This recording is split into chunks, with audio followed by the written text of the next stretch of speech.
Ratusan warga berebut air cucian pusaka dalam tradisi siraman panjang di Keraton Kasepuhan Cirebon, Jawa Barat. Warga percaya air tersebut memiliki khasiat baik untuk kesehatan maupun sebagai sarana pengobatan.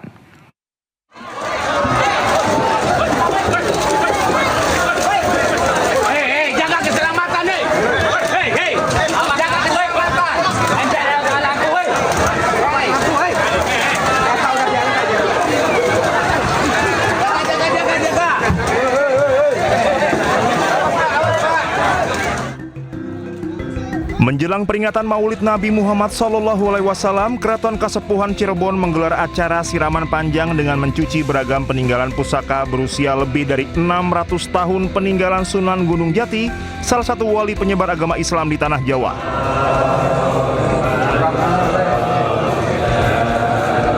Masyarakat yang hadir berlomba-lomba mendapatkan sisa air cucian ini. Warga percaya air siraman panjang dapat mendatangkan berkah. Selain menjadi ritual sakral, acara ini juga menjadi simbol kebersihan dan penyucian diri sekaligus bentuk penghormatan dan kecintaan masyarakat Cirebon terhadap Nabi Muhammad SAW.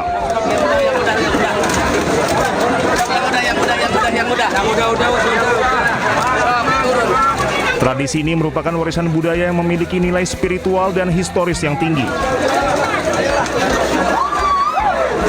Itu airnya buat apa nanti? Buat mandi anak-anak yang sakit, tadi sembuh, udah sembuh. Oh gitu. Buat panas, sehat. Biasanya dipakai untuk apa? Buat mandi, buat minum bisa. Emang rebutan ya kalau itu rebutan, pas rebutan. Tapi memang itu wajar rebutan. Iya, Biasanya juga rebutan, sambil desak-desak gitu. Iya, tiap tahun kayak gitu. Air apa sih itu? Air kat. Air semar. Maknanya yaitu membersihkan diri lah. Di samping itu kan setahun sekali dicucinya begitu.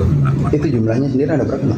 Piring Tadi jumlahnya kalau untuk piring tapsi itu 7 yang menandakan kelahiran anak manusia itu dari hari Senin sampai Minggu, dan juga ada piring pengiring 38, ada gucikong itu 2, dan untuk botol untuk minyak mawar itu ada 2. Semua benda-benda tadi itu peninggalan dari zaman siapa dan kira-kira usianya berapa, Pak?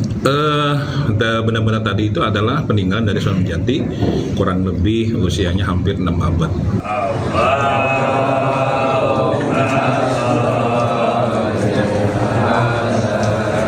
Tradisi siraman panjang sebagai bagian dari rangkaian upacara menjelang puncak acara Panjang Jimat selalu menarik perhatian banyak orang baik dari dalam maupun luar daerah.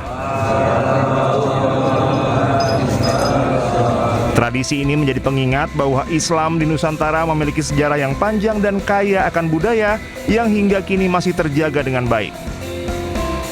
Dari Cirebon, Jawa Barat, Mahardika Anyus melaporkan.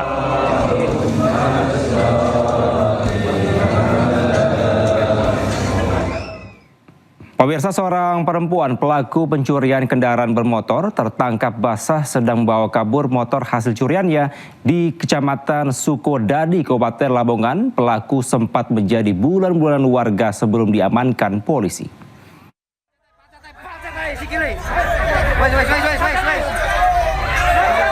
Beginilah aksi massa yang geram dengan pelaku pencurian motor di Desa Menongo, Kecamatan Sukodadi.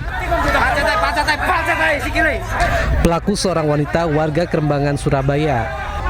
Setelah diamankan warga, pelaku sempat menjadi bulan-bulanan warga sebelum diamankan polisi ke Mapolsek Sukodadi. Menurut keterangan saksi, pelaku bersama seorang temannya sedang mendorong motor hasil curian. Saksi yang mengetahui motor tersebut milik warga akhirnya mengejar pelaku. Pelaku pembawa motor korban berhasil diamankan, sementara satu pelaku berhasil kabur. Tadi saya itu di depan rumah, terus saya lihat itu sepeda itu di poster. Saya kan hafal sepeda itu punya keponakan saya. Akhirnya saya kejar, kemudian saya pepet, kemudian yang poster itu tadi langsung kabur.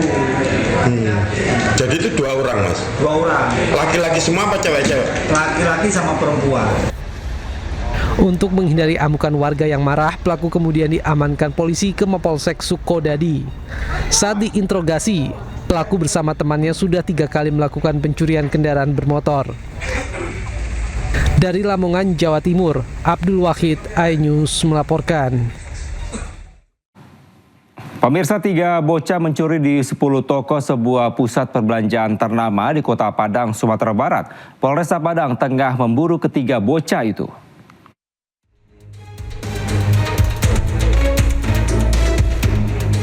Inilah rekaman kamera pengawas. 3 bocah berkeliling dan membobol sejumlah toko di Plaza Andalas, Kota Padang saat toko sudah tutup. Mereka menyebar, merusak akses masuk ke 10 unit toko berbeda, mulai dari toko telepon seluler, pakaian, hingga toko kue. Di toko pakaian, ketiga bocah menggasak sebuah brankas dan menggasak seluruh uang tunai yang berada di dalamnya.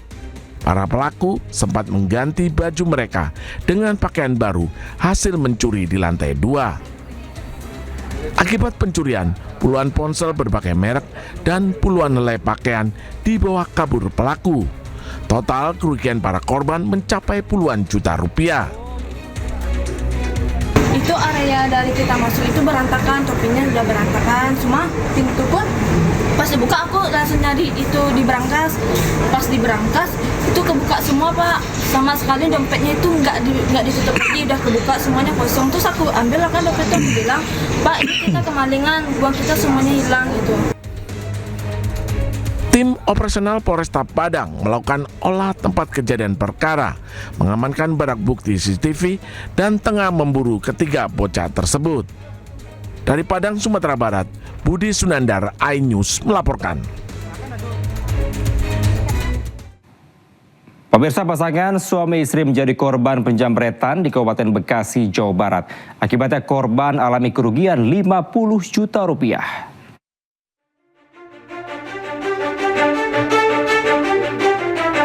Pasangan suami istri menjadi korban penyamretan di Jalan Perumahan Bumi Cikarang Makmur, Bekasi saat mengendarai motor hendak pulang dari toko tempat usaha mereka terekam CCTV.